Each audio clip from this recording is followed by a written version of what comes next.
గురుభ్యో నమః.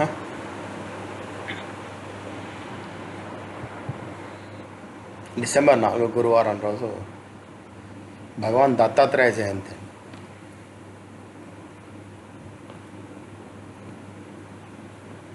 గురువారం నాడు మార్గశిర పూర్ణిమ మరియు భగవాన్ దత్తాత్రేయులు జన్మించారు. పవిత్ర నదుల్లో స్నానం చేసి దాన పుణ్యాలు చేసే సంప్రదాయం. మార్గశిర పూర్ణిమకు సంబంధించి కొన్ని సంప్రదాయాలు తెలుసుకోండి. గురువారం డిసెంబర్ 4 మార్గశిర మాసం చివరి పూర్ణిమ తిథి. ఈ తిథినే భగవాన్ దత్తాత్రేయ జయంతిగా జరుపుకుంటారు. మార్గశిర పూర్ణిమ నాడు పవిత్ర నదుల్లో స్నానం చేయడం, దాన పుణ్యకార్యాలు చేయడం మరియు భగవాన్ విష్ణు దత్తాత్రేయుని పూజ చేయడం సంప్రదాయం. ఈ పూర్ణిమ నాడు స్నానం మరియు దానం చేయడం వల్ల యజ్ఞం చేసినంత పుణ్యం వస్తుంది. మార్గశిర మాసంలో భగవాన్ శ్రీకృష్ణుని ప్రత్యేకంగా పూజిస్తారు. ఎందుకంటే ద్వాపరయుగంలో శ్రీకృష్ణుడు మార్గశిర మాసాన్ని తన స్వరూపమని చెప్పాడు. దీని ప్రస్తావన మహాభారతం, శ్రీమద్ భగవద్గీతలో ఉంది. ఈరోజు తీర్థం లేదా ఏదైనా పవిత్ర నదిలో స్నానం చేస్తే, దానం చేస్తే తెలుసో తెలియక చేసిన పాపాలు నశిస్తాయి. ఈ నెల శుక్లపక్షము ఏకాదశి గీతా జయంతి జరుపుకుంటారు. అందుకే పూర్ణిమ నాడు గీతా పారాయణం కూడా చేయాలి. ఇది భగవాన్ దత్తాత్రేయ అవతార కథ. శ్రీమద్ భగవత్పురాణం ప్రకారం దత్తాత్రేయులు విష్ణు అవతారం. వారి జననం మార్గశిర పూర్ణిమ నాడు ప్రదోష కాలంలో జరిగింది. ప్రదోష కాలం అంటే సూర్యాస్తమయం చుట్టుపట్ల సమయం.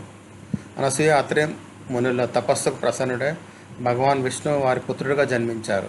అత్రిముని ఇంట్లో పుత్ర రూపంతో వచ్చినందున విష్ణువును దత్త అని, అత్రిపుత్రుడు కావడం వల్ల ఆత్రేయ అని పిలువబడ్డాడు.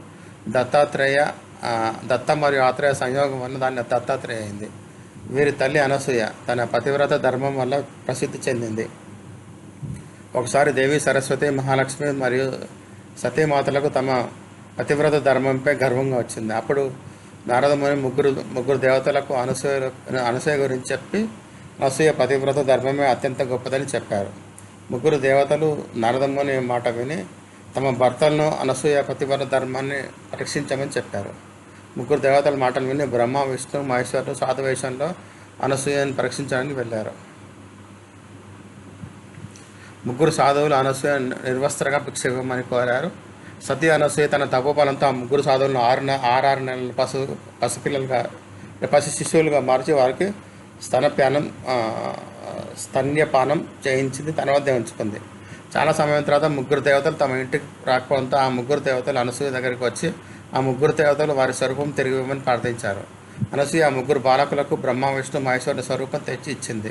ముగ్గురు దేవతలు అనసూయపై ప్రసన్నురాలే ఆమె వద్ద పుత్రరూపం జన్మించే వరం ఇచ్చారు.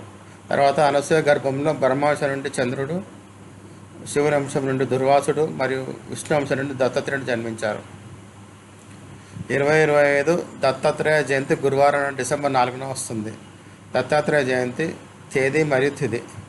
గురువారం 4/2025 పూర్ణిమ తేదీ ప్రారంభం ఉదయం 4:20కి. పూర్ణిమ తేదీ ముగింపు డిసెంబర్ 5 6:52 గంటలకు ఉదయం. పూజా సమయం డిసెంబర్ 4 ఉదయం నుండి మధ్యాహ్నం వరకు ఎంత శుభకరమైన సమయం.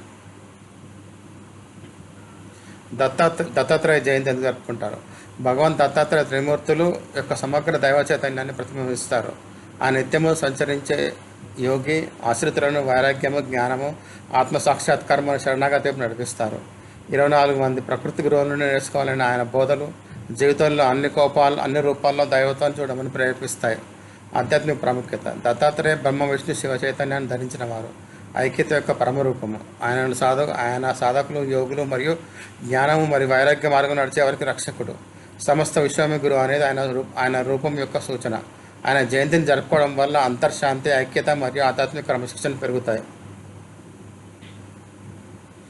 ఇంట్లో దత్తాత్రేయ పూజ ఇలా జయంతిని జరుపుకోవాలి. ప్రాతకాల పూజ. బ్రహ్మముహూర్తం లేచి పవిత్ర స్నానం చేయండి. పసుపు పువ్వులు మరియు తులసి ఆకులతో అలంకరించబడ్డ దత్తాత్రేయ ఫోటో లేదా విగ్రహం వేదికను ఏర్పాటు చేయండి. పంచామృతము, పాలు, పెరుగు, తేనె, నెయ్యి, బెల్లము, ధూపం, పళ్ళు మరియు మిఠాయిలను అర్పించండి.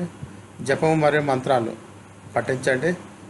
ఓం ద్రాం దత్తాత్రేయ నమః, దిగంబర శ్రీపాద వల్లభ దిగంబర అనే మంత్రం చదువుకోండి. దత్తాత్రేయ అష్టోత్తర శతనామాలు చేయండి లేదా గురుచరిత్ర చదవండి. వ్రతం మరియు భక్తి. సాత్విక నియమాన్ని పాటించండి. పండ్లు లేదా చిన్న అంటే లైట్ మీల్ తీసుకోండి. అల్పాహారం తీసుకోండి. ధ్యానము, భజనలు మరియు దత్తాత్రేయ కథలతో రోజును గడపండి. దానము: ఆవులు, కుక్కలు, సాధువులకు ఆహారం ఇవ్వండి, లేదా అవసరమైన వారికి ఆహారము, బట్టలు, దుప్పట్లు దానం చేయండి. పాయసము, క్షీరాన్నము మరియు ఇతర ప్రసాద వస్తువులను పంచండి.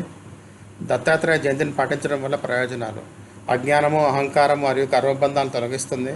మానసిక స్పష్టత, ఆరోగ్యం మరియు ఆధ్యాత్మిక శక్తిని తెస్తుంది. ధ్యానము, సాధన మరియు వైరాగ్య మార్గంలో ముందడుగు వేయడానికి దోహదపడుతుంది.